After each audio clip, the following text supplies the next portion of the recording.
Muito boa tarde, meus nobres irmãos.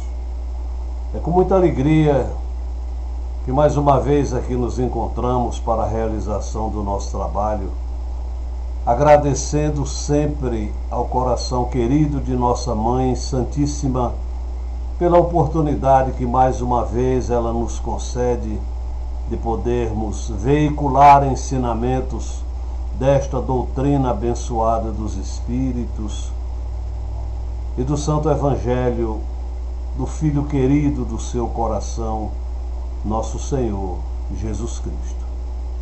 Meus amigos, o nosso vídeo de hoje, ele tem como número 108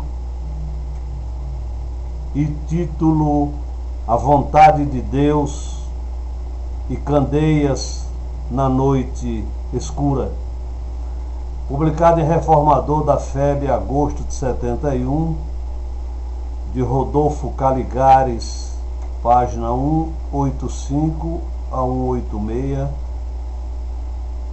e página 182 e 183, Rio de Janeiro, RJ.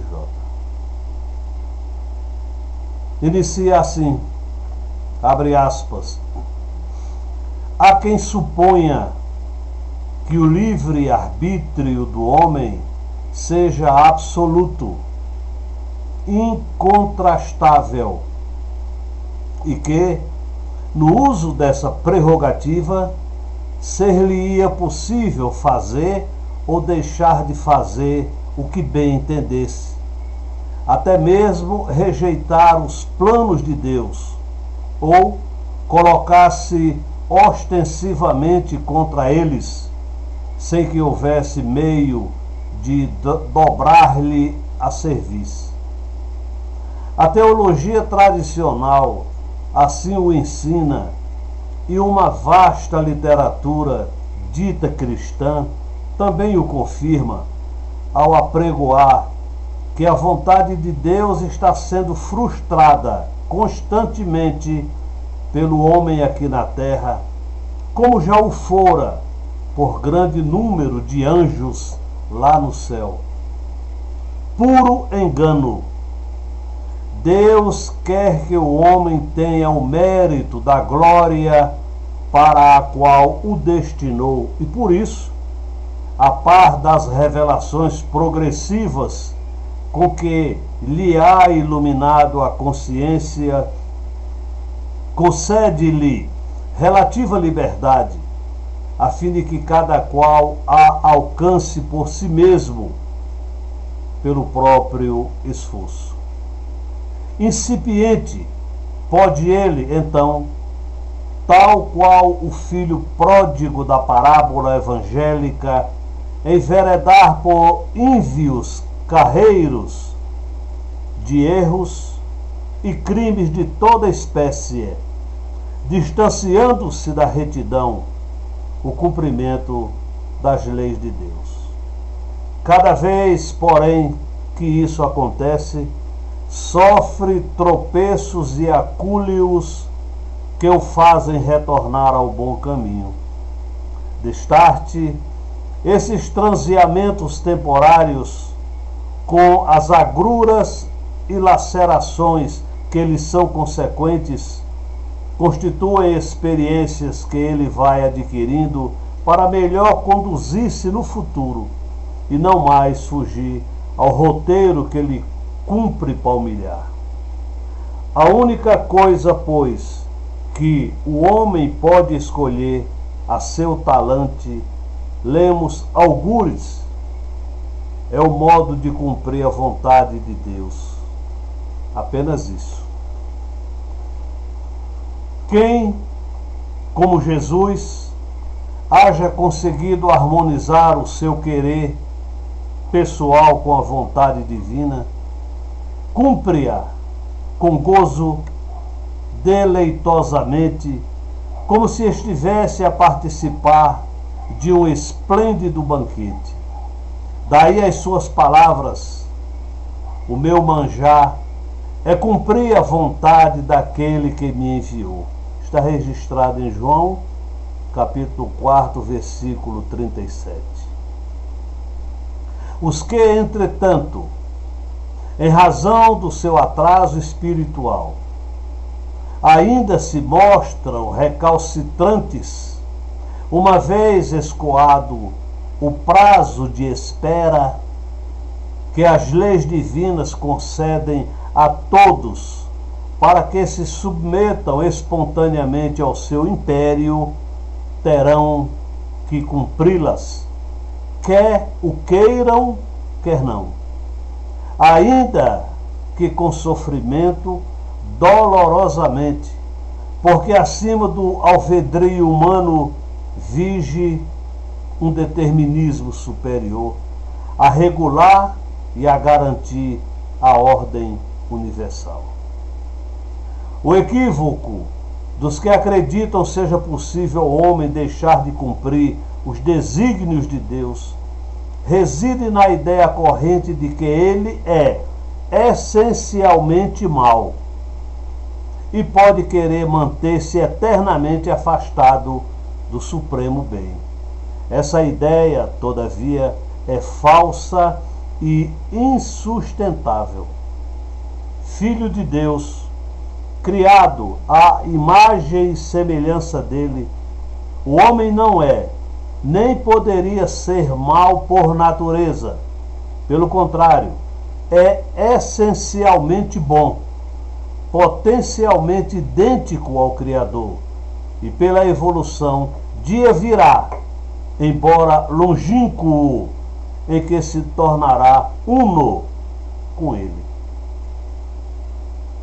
Esta conclusão, que pode escandalizar a muitos, nada tem de extraordinária. Um recém-nascido, malgrado sua fragilidade e inconsciência, é um ser adulto em potencial. O homem, semelhantemente, em que pese as suas limitações atuais, possui em germe todas as faculdades que hão de deificá-lo. Questão de tempo, trabalho e perseverança nos bons propósitos. Assim não fora, e o Cristo não teria feito esta exortação: sede perfeitos, como perfeito é o vosso Pai celestial. Há ainda outro fator de suma importância que impede a cristalização do homem na rebeldia: o desejo de ser feliz. A felicidade é a sua maior e mais profunda aspiração. Todo homem quer possuí-la, anseia tê-la por companheira inseparável de sua existência. Por outro lado, não há um só que possa ter o desejo mórbido de ser infeliz para sempre, renunciando em definitivo às delícias da bem-aventurança. Ora, como ser feliz é uma decorrência de ser bom, tanto quanto ser infeliz o é de ser mau, segue-se que o homem, por mais embrutecido e perverso que seja, há de falivelmente, ou digo melhor, infalivelmente, cansar-se de sofrer, por descumprir as leis divinas, buscando, afinal, aquela felicidade verdadeira e indestrutível que consiste em fazer o bem, ou seja, em cumprir com amor a vontade do Pai Celestial. E o nosso nobre João Marcos traz como título Candeias na Noite Escura. Venho de um tempo em que doces babás, culturalmente despreparadas, mas espiritualmente graduadas nas divinas universidades do amor fraterno, nos contavam histórias, singelas, nas quais o bem recebia sempre o seu prêmio e o mal o seu castigo. Em muitas dessas histórias, os heróis anônimos se perdiam pelos caminhos e a noite chegava cheia de terrores, mas tudo acabava bem quando, à distância, o viajante perdido descobria na escuridão um tímido ponto de luz em torno do qual viviam aqueles que o socorreriam. Buscamos todos a luz, mais que uma realidade energética no campo da física. A luz é um símbolo multimilenar do desenvolvimento espiritual. Dela dependemos para ver o mundo que nos cerca e o caminho que pisamos. Em espírito, buscamos as vibrações superiores do amor, esse grande gerador de luzes fascinantes. E, à medida que a luz se realiza em nós, desaparecem as sombras que nos envolvem e se iluminam não apenas as nossas veredas, mas também os caminhos dos que seguem ao nosso lado. Ainda que o desejássemos, não poderíamos guardá-la somente para nós, egoisticamente. Ela se irradia por onde andamos e alcança os outros. Tudo no universo é solidário, porque vivemos e nos movemos em Deus, como dizia Paulo. Ninguém acende a luz e a coloca debaixo do alqueire, ensinava o mestre. Quanta sabedoria profunda e intemporal nos seus mais singelos pronunciamentos. Que maravilhoso poder de comunicação na sua capacidade de traduzir em imagens tão nítidas o pensamento mais transcendental. Vejo ainda com os olhos da saudade a lamparina humilde da fazenda, colocada no lugar mais alto para que todos a vissem e nunca debaixo do alqueire. Pelas paredes dançavam sombras grotescas, mas nenhuma das sombras chegava perto da luz. Lembro disso agora, ao verificar que, mesmo a nossa luzinha omílima de principiantes, quanta gente atrai. São os que vêm buscar consolo, principalmente. Os que perderam entes queridos, os que sofrem provações incompreensíveis, os que se consomem no remorso, mas vêm também os que, sem grandes dores, desejam compreender melhor a vida, que não têm recursos, que não têm remorsos, mas estão vazios de esperança. Quase todos, se não todos, atrasaram-se pelos caminhos e a noite chegou e se fechou sobre eles. De repente, encontram aqueles que, sem muito brilho, dispõem, no entanto, de uma candeia modesta. São estes os que se iniciaram nas primeiras tarefas do amor. São os que, tendo ainda tão pouco, possuem já o suficiente para dar. Têm em si bastante amor para distribuir em nome do Cristo. É certo que neste crepúsculo dos tempos, muitos continuarão extraviados por largo espaço e, infelizmente, não está em nosso poder sacudi-los de sua inconsciência. Mas estamos igualmente certos de que não ficarão abandonados à própria sorte, porque Deus vela por todos nós indistintamente. Também a chuva e o sol caem sobre o justo e o pecador, sobre a boa semente e a outra. Que orem por eles os que aprenderam a conversar com Deus, mas aqueles que disponham de uma pequena chama espiritual, ainda que humilde, que cuidem de colocar a candeia sobre o alqueire e não debaixo dele. Não para exibir conhecimentos ou alardear virtudes que ainda não temos, mas quem sabe se lá ao longe, na escuridão da noite que nos envolve, algum irmão extraviado não vai enxergar a luzinha e chegasse exausto e faminto pedindo pousada, ajuda e carinho. Isso mesmo, daremos na medida das nossas forças e limitações, porque é bom repartir o pouco que temos, para que a felicidade se multiplique em nós, como diz Agar na sua linda prece. A felicidade aumenta quando repartida, ao passo que a dor partilhada diminui.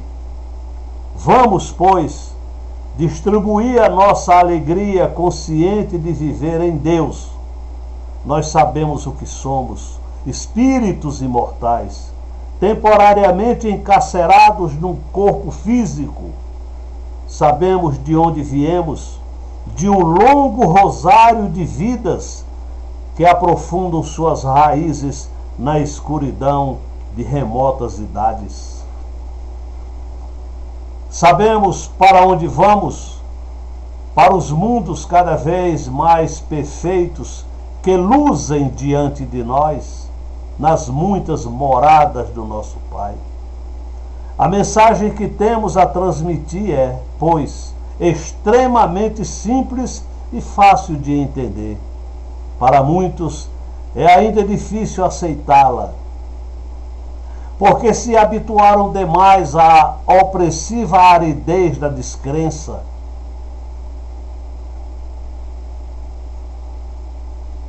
Lembremos-nos, no entretanto, daqueles mais desgraçados para os quais não é apenas difícil aceitar a realidade do Espírito, mas ainda é impossível. Que brilhe, então, a nossa luz humilde, alimentada pelo combustível do conhecimento e da caridade que começa a arder em nós.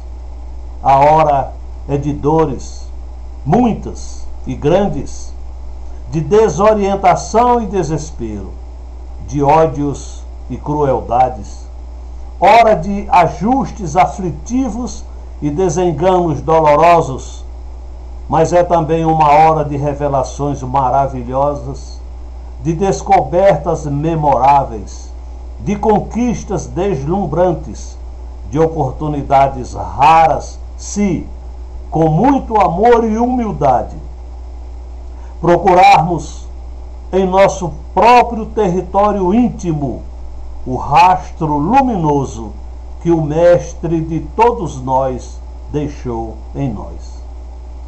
Há séculos que ouvimos a sua palavra, repetida insistentemente. Há séculos que muitos de nós a pregamos à nossa maneira, obscurecida pelas paixões e incompreensões que nos toldam a visão. É chegado o tempo de fazê-la florescer e frutificar. É, assim, muito bela a tarefa que temos diante de nós, os que começamos a soletrar o beabá do conhecimento espiritual. Incumbe-nos a responsabilidade e a alegria de transmiti-lo, proclamando aos quatro cantos da terra que somos espíritos sobreviventes a caminho de Deus. E que, por estranho que pareça, Deus está também em nós. Vós sois deuses, dizia Jesus, que brilhe a vossa candeiazinha humilde que não ilumina mais que uns poucos palmos à volta. Há irmãos tão desesperados que anseiam até mesmo por essas migalhas de luz. Um dia seremos um clarão de amor fraterno, tal como nos quer o Príncipe da Paz. Graças a Deus. Meus nobres irmãos,